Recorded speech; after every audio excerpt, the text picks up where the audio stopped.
En France. Bonsoir Malek Chebel. Bonsoir. Vous êtes anthropologue des religions, auteur notamment, votre dernier livre s'intitule L'islam de chair et de sang chez Librio.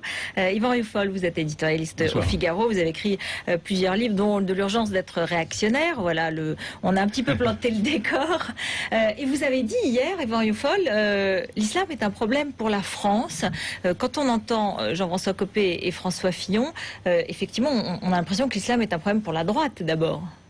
Je n'ai pas dit l'islam est un problème pour la France. Je me suis fait l'écho d'un sondage des Français qui disait que l'islam était un problème pour les Français, donc un problème pour la France. Et donc il est naturel de poser aujourd'hui ce débat publiquement dans la mesure où le discours dominant nous dit que l'islam n'est pas un problème, naturellement, et que l'intégration fonctionne. Or, les Français nous disent que l'intégration, vue de leur point de vue à eux, ne fonctionne pas. Vous savez, il y a un sondage récent qui disait 90% des musulmans de France, et les musulmans français, se disent français, s'estiment français. Or, le regard que portent les Français les Français d'origine, les Français non musulmans, est de dire qu'après à 68% que les Français musulmans ne sont pas intégrés, ils ne font pas l'effort de s'intégrer. Donc il y a une dissonance. Et donc cela pose le problème d'abord de la rupture entre le discours public, le discours commun et ce que pense la France profonde, mais ça c'est une vieille affaire. Et il y a aussi à mettre sur la table cet échec du multiculturalisme dont on nous dit qu'il est un avantage considérable et un apport des cultures. Malek Chebel, alors comment vous recevez peut-être les déclarations d'abord de Jean-François Copé et de François Fillon, et puis ce sondage dont on reparlera, IFOP Figaro, qui indique que les Français sont inquiets. Oui. Une vraie question. Je vais répondre à toutes ces questions en même temps, mais je devrais dire, étant donné que nous sommes laïcs, comme une bonne fête aux musulmans, et en particulier aux musulmans de France, qui sont des citoyens à part entière. Bien sûr. Donc, une fois dit ça, j'ai vu quand même, comme je savais que j'allais rencontrer Yvan Rioufol, j'ai vu sur son blog, le fait que vous dites directement que que l'islam est un problème de France, un problème pour la France. Je vois les interventions des deux candidats donc à la présidence du MP qui disent la même chose. Je vois le reportage évidemment ou le sondage au Figaro qui est assez nuancé quand même. On voit évidemment que dans le ressenti, dans la perception, les Français de France considèrent que l'islam est un problème, mais on ne sait pas qui sont ces Français-là. Et en plus, c'est sur le ressenti. Et en plus, c'est à la suite d'une série de grosses affaires malencontreuses, de faits divers. Et depuis le 1er janvier... Vous n'y croyez pas? Ce sont des sondages constants. Oui, ça veut dire que vous n'y croyez pas? Vous n'avez pas le sentiment que les Français non musulmans ont plus récemment une inquiétude autour... Si, ça je le crois volontiers.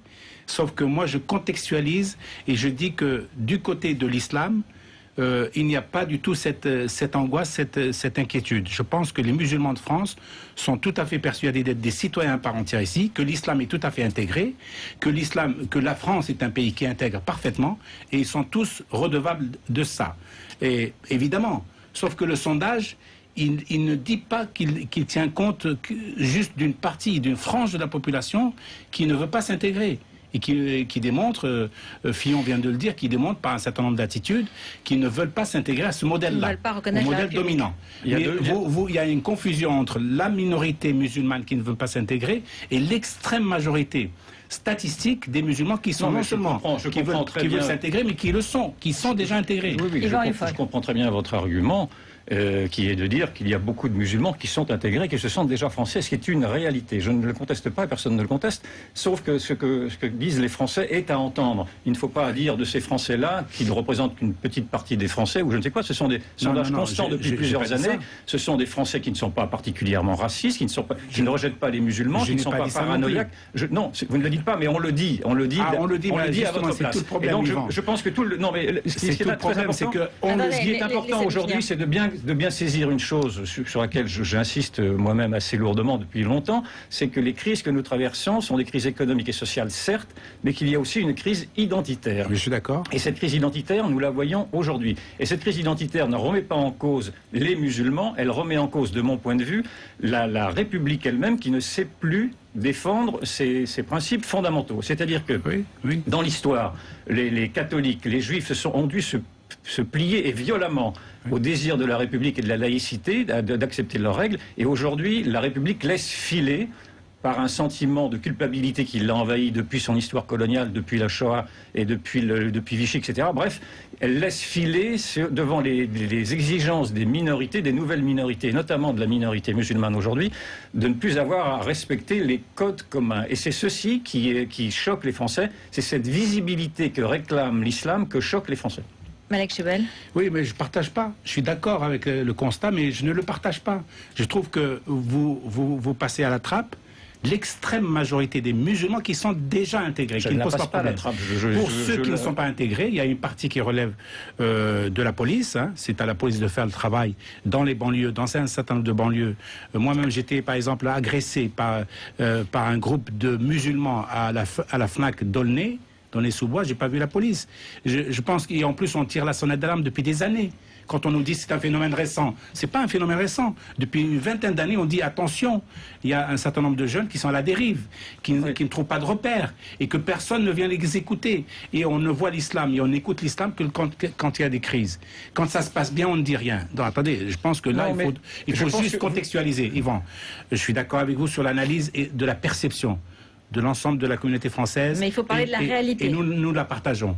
Et nous la partageons. Et je peux même dire qu'un grand nombre de musulmans sont des militants vertueux de l'intégration républicaine. Mais vous en êtes un exemple. C'est pour ça que ce que vous avez à dire est très important. Mais comprenez, en tout cas moi je comprends ce que disent les Français à travers ce sondage, cette majorité de Français, cette énorme majorité de Français, près de 70% des Français qui disent qu'il y a un problème quand même. Et 40% qui disent perception, hein. C'est une perception. C'est plus qu'une perception. Je dis qu'il faut alimenter ça par la car ils mettent en cause cette visibilité de l'islam.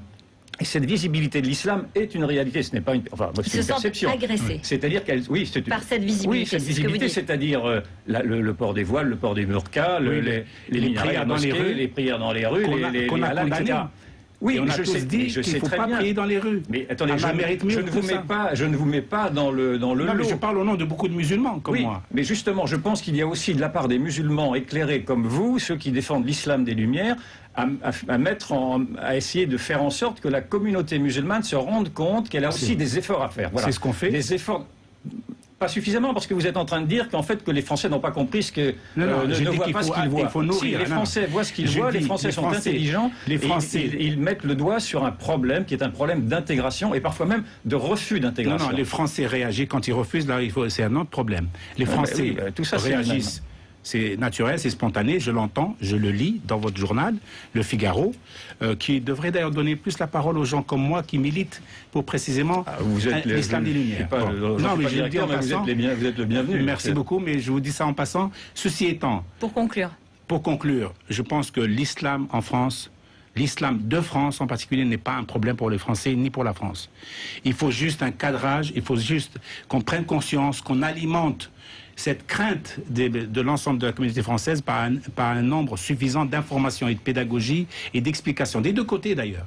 Je pense qu'on a besoin de plus de dialogue, de discussion, qu'on se calme un peu, qu'on se pose autour d'une table, qu'on discute ensemble et pas les uns contre les autres, et qu'on soit vigilant à ce qui se dit aussi auprès de la communauté musulmane. Moi, je pense que ce qu'il faut entendre à partir de ce sondage, c'est un message qui n'est pas adressé encore une fois aux musulmans, mais qui est adressé à la République. Et les Français disent à la République aujourd'hui de faire attention à ses propres valeurs, d'exiger, on le dit aussi, d'exiger de ceux qui veulent bien la rejoindre, de respecter ses codes, ses lois, ses coutumes, son mode de vie. Merci beaucoup. Merci sur cette